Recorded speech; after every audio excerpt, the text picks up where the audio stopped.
Chosan! Good morning! Magandang umaga sa ating lahat! Tara, samahan niyo ako ngayon na pumunta sa Harbor City. Harbor City ay matatagpuan dito sa Chimchachoy.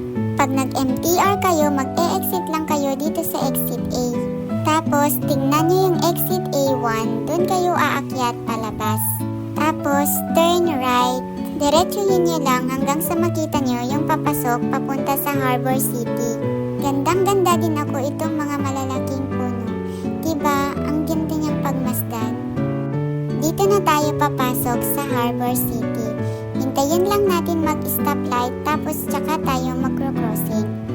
Dito pala sa Harbor City ay tinatawag kong Home of Luxury Items. Dito mo makikita yung mga mamahaling items na binibili ng mga mayayamang tao.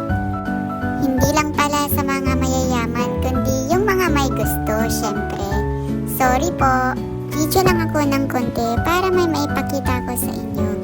Dito ko pala dinala yung pinabibigay ng amo ko na pang-ayos ng kanyang salamin. After nun, umalis na rin ako agad at umuwi na.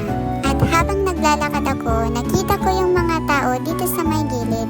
Kaya lumabas din ako para makita kung ano yung view na pinipicturan nila. At eto pala yun.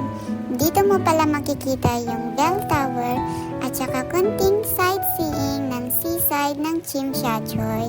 Tapos dito mo rin makikita yung Sky 100 na building. Yung mataas na building doon sa gilid. At hanggang dito na lamang, uwi na ako. Thank you guys. Salamat sa panonood. God bless everyone.